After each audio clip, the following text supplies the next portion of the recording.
This weekend I'm doing my first ever cruise. Guess what of?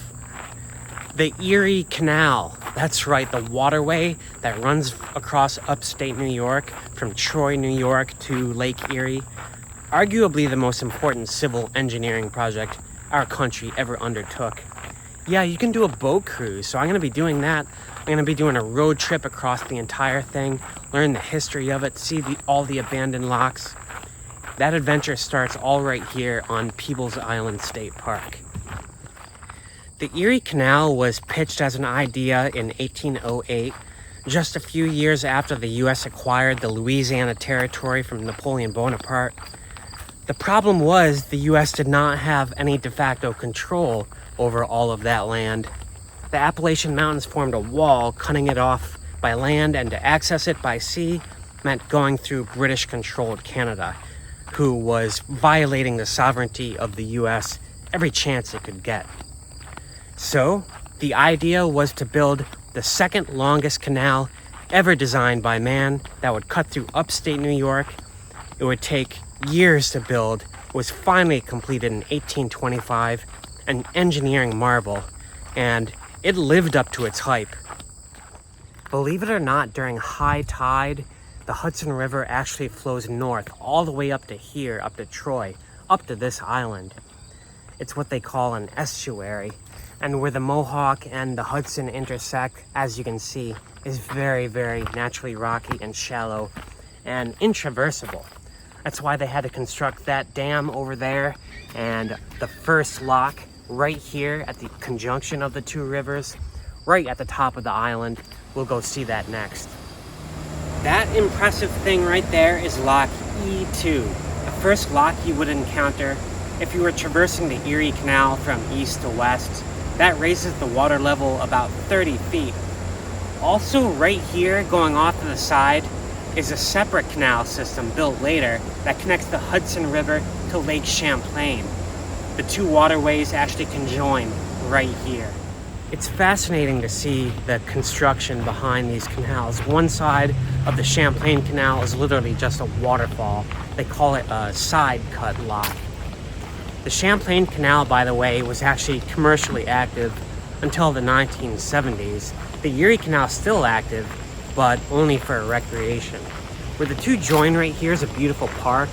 I noticed they also have a picnic table and a grill. Some guy was cooking right there. Imagine if I did one of my meal prep sessions right there. I might do that later this summer. But for now, I need to keep heading west. The Erie Canal is 363 miles long, and I had to do that cruise. There are a few more locks I want to hit before I get there, though. Lock number 6 is the last of the first cluster of locks. By this time, you're 184 feet above the Hudson River water level. This also reminds you that this system is still very much active. There's a lockmaster working here right now in that booth. This one I like a lot because they let you walk across one of the locks. You can also see the towpaths that parallel the river. Unfortunately, they don't let you walk along those. I did ask. After gate E6, you're basically just cruising on the Mohawk River for dozens of miles as you head west. Until you get to this spot. It's called Vischer's Ferry. It was dug to bypass a particularly rocky, curvy section of the Mohawk River. According to that sign, it was dug in 1822, fairly late into the project. It was also originally only 15 feet wide. It was later widened to 40 feet in the 1840s. Now it's pretty much abandoned and untouched, but there are trails here. You can walk. I'm gonna walk about 1.5 miles upstream before we get to the Mohawk River reconnection. There's supposedly another lock. I want to see that. But look how beautiful it is here. This is all marshland on this side, and on this side the canal completely covered with duckweed. It's so peaceful here.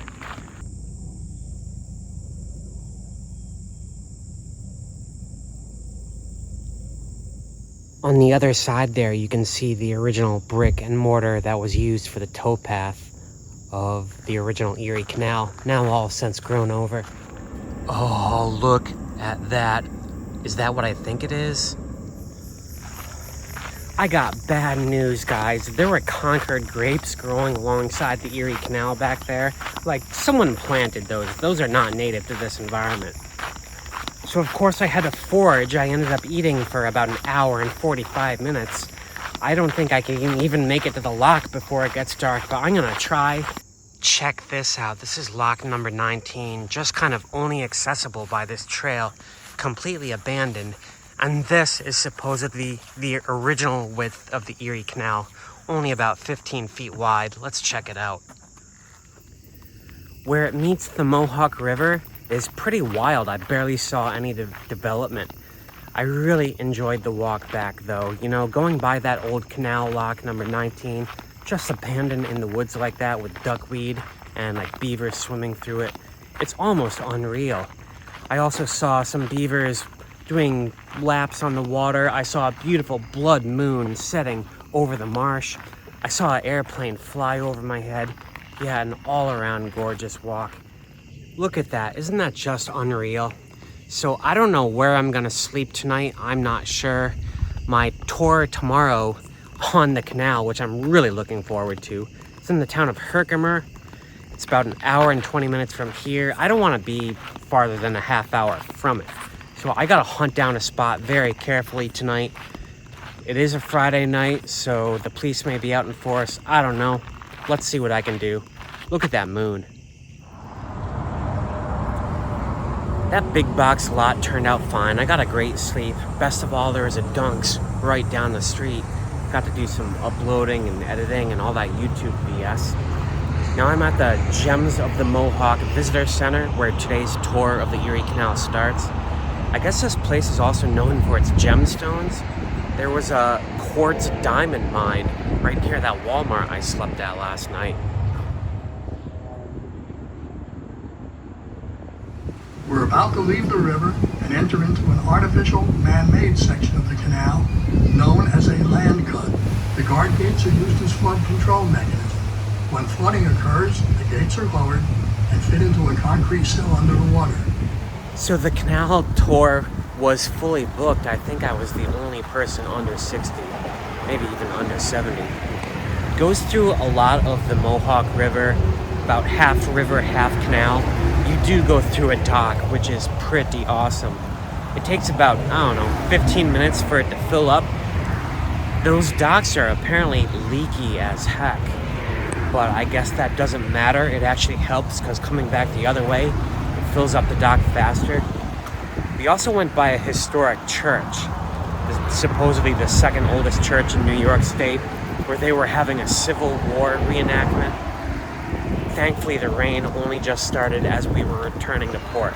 Now, I want to get to Syracuse. There's an amazing Erie Canal portion there of the old Erie Canal before it was rerouted, and supposedly a great museum. After Herkimer, the Eerie Canal is basically the Mohawk River. It goes all the way currently into Lake Oneida, but originally it went through Syracuse, which is about 20 miles south of Lake Oneida.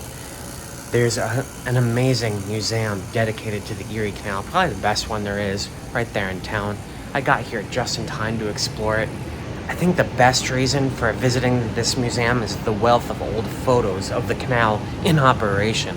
I think it would have been so cool to take a little pleasure craft, a little ferry the entire way through. Used to be able to do that. The canal was so successful in 10 years after its opening, it reached capacity. They had to keep widening it. It was actually competitive with the railroads right up until the turn of the 20th century. So when the Erie Canal was widened in the 1830s, the original barges could now carry 8 times the payload. This is what the post-1840s barge looked like. That's the original. The oldest part of this museum was actually a waylock on the canal, which is where they weighed the boats. They would actually drain them in water, hold it in a wood frame, and weigh it before putting it back on the water. Great picture in here about how Syracuse used to look when this canal went right through it. Apparently we can get on one of these old barges. This would have been a passenger version. Well, look at this. It's just like my van. They have a little fireplace and a table. Oh, I could totally do van life in one of these things. Ever since I started living in a van, anytime I'm in a small space, like a shed or a boat like this, all I can think about is how I would convert it. Where I would put the dining room, where I would put the bathroom. Right there would be my laptop desk. Right here, right near the front, that's where I'd have a little desk, work on my laptop all day. I like this space. I think I've seen just about the end of the museum and it actually closes in 2 minutes. Oh, look at this. This was the original canal. Yeah, the road's been filled in, but this little segment of it still exists. Unfortunately, where the Erie Canal Museum is, I guess is like the financial district of Syracuse. It's just dead on the weekend. I saw a big old store down the street, had to check it out, not open. And it's 4 o'clock on a Saturday. So, whatever. I'm gonna keep heading east. I wanna get to the easternmost terminus of the canal. The next stretch is Rochester, a beautiful city in and of itself. I'm driving from Syracuse to Rochester, the next stop in this road trip, where the Eerie Canal crosses the Genesee River. The skies ahead are looking pretty ominous. Yeah, it's Lake Erie or bust for me. I'm not stopping for any monsoon. There was actually a rainbow that came out at the very end. But I got here to the Genesee Valley Park, just at the southern end of Rochester. This is the place where I first got interested in learning more about the Erie Canal. I came here for photography back in those days. Rochester has a stunning skyline with a waterfall right there and a train that goes across. It's like anything, unlike anything else in the US. So check this out. This is the Junction. This is the Erie Canal under that bridge going off into the sunset, and right underneath us, that's the Genesee River. So if you're like me, the first question you ask yourself at something like this is, which way does the water flow when two canals intersect in an X? So I'm gonna do an experiment. I brought some apples. I'm gonna drop one off here, drop one off there, drop one off up there. Basically, cat a corner in all 4 places, and we'll see which way the water goes. Here's number 1. And I think you guys can vaguely tell. I'll speed it up in post, but they're flowing east. Now that I found interesting. I thought the water would be totally stagnant. There's a bridge over each quadrant. I'm now on the Genesee River on the 12 o'clock quadrant. We'll drop another apple. Now that is crazy. It's flowing north towards Rochester. Anyway, I'm gonna go over to the 9 o'clock now. We'll drop another apple. I legit have no idea which direction it's gonna go. Okay, so here we are at the 9 o'clock bridge. This time I got a stick for better visibility. Let's see what it does. So I was wrong. The Genesee River definitely flows north. It empties into Lake Ontario. And that stick basically went upstream up the Genesee. It actually went so close to that embankment over there. I think it's just a matter of chance of where the wind pushes it, whether it goes eastbound on the Erie Canal or north on the Genesee. I can't do the finger thing in the reverse mirror. Anyway, an interesting experiment.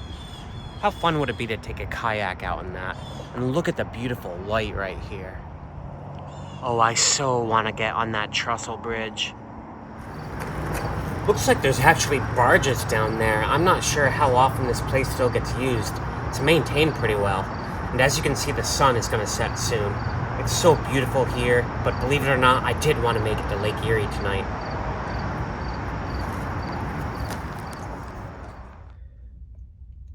I did not drive to Lake Erie last night. It would have been dark when I get there. I'm saving the best for last for this video, so I want to be able to see it. I stayed for the sunset there in Rochester. It was phenomenal. The whole sky lit up. The full moon rose. I wish I had my camera on me. I ended up stealthing in a little parking lot shared by 4 different hotels. I blended right in. Today, I'm visiting the last lock of the Erie Canal. It's in a town called LockPort. And then from there, we'll drive to where the Erie Canal finally connects to Lake Erie. LockPort is your classic canal town, and they celebrate it here. They even paint little artwork of it on their utility boxes. It's also the only place where you can see the original 14-foot wide canal dug in 1825 side by side with a newer canal that was widened as recently as the early 1900s. How cool is this? Also, the original locks for the 1825 canal were made of wood. They were made with white oak, the densest wood they could get their hands on. So what's your name and how long have you worked for the Erie Canal? My name is Richard Anderson. I've worked for the Erie Canal for about 3 seasons. How do you like it? I love it. Is the traffic that comes through here mostly commercial or passenger or a mix of both? We have a very small number of commercial vehicles now. It's mostly pleasure vessels. Up here we do have daily commercial traffic because of the Lock View tours. Does the traffic have to warn you in advance that they're arriving, like the FAA for airports? They don't have to warn us. If they come from the east and they're traveling west, the bridge operators will give us a heads up that they're sending boats through, and they'll ask them how far they're going, if they're going to be going through the locks. If they're coming from the west and going east, sometimes they will just show up. Other times they'll give us a 15-minute call ahead. Do they have to pay a toll when they come through here? Or is it... Pleasure vessels do not have to pay a toll on the canal since NYPA took over in 2017, I believe. Commercial traffic does still have to pay. So like the tour boat, they pay for each boat. I heard a boat is going to come through here soon.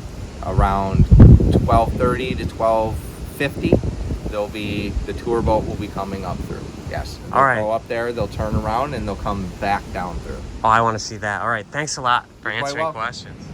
Here's the best graphic I've yet seen of the western terminus of the Erie Canal. Here's Lake Erie. It needs to climb through what is called the Niagara Escarpment all the way to LockPort, climbing several hundred feet. This graphic's interesting. It says that RPI, where I went to school, grew directly as a result of building the Erie Canal. I love this graphic. That's Governor DeWitt Clinton celebrating the opening of the Erie Canal by dumping a keg of Lake Erie water into New York Harbor. I like the museum here in LockPort even better than the one in Syracuse. I found that one kind of busy. This one has a great year-by-year chronology of the canal's entire history. It's still profitable, believe it or not. It still generates around $30 million in revenue. There's some other weird stuff in LockPort related to the canal. A cave, as you can see by that sign, and something up ahead called the Upside Down Bridge. I have no idea what an upside down bridge would even look like. We're gonna discover it together though. Well, the cave, unfortunately, is one of those things that closed during COVID and never reopened. But the Upside Down Bridge is right there, ladies and gentlemen, on this bike path. I can see how it got its name. I have no idea why it would be shaped like that. The engineer in me tells me it would be something having to do with suspending a load from below. I don't know. It's one of the few things I did not research on this trip. If I figure out the reason it's shaped like that, I'll put it in a little graphic below or something. Anyways, I've enjoyed the town of LockPort a lot. It's beautiful. I love these historic towns. It celebrates the Erie Canal probably more than any other place on the entire course. But now, I've saved the best for last. It's time to reach Lake Erie. Tonawanda Creek, the last stretch of this canal, is just about 20 miles away. Tonawanda is where this journey ends, and talk about saving the best for last. This place is happening. The bay is very popular for, I guess, just recreational boating and lounging around. One end of the street, Canal Street, they closed off for a flea market. It's called Canal Street because that's where the canal originally turned. It's since been filled in. Actually, in the 1830 expansion, they created an even newer lock down in Buffalo, diverted the river down to there. This became sort of a refuse of trash and stuff, apparently, after that 1840s connection. It's beautiful now, though. The town has been completely rebuilt, cleaned up, and the harbor walk is just spectacular.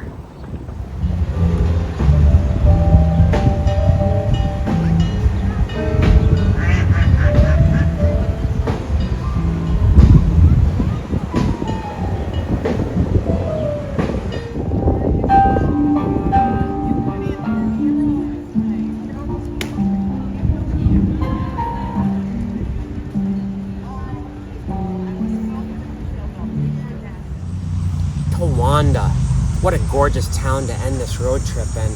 Yes, it comes to an end. Right behind me, over my shoulder there, is the Niagara River that the Erie Canal dumps into. This piece of land right here, where I'm sitting right now, is the easternmost point of the original Erie Canal. I think what I learned the most about this road trip is how much America owes its economic greatness to this river.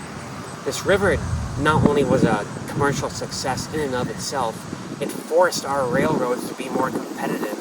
It forced our roads to become better. It created New York City because so much commerce coming through a choke point required a financial center to handle it all. And really, it's the construction of the Interstate Highway Act in the 1950s that finally killed the Erie Canal. You know, I don't like to say it's been killed because the Erie Canal is still very much alive. It is here. I'm sad that this road trip comes to an end, but I have more planned for sure. So hit that like button below if you enjoyed this. Support me on Patreon if you want to learn more, see more of the Northeast United States. There's a lot of great stuff here.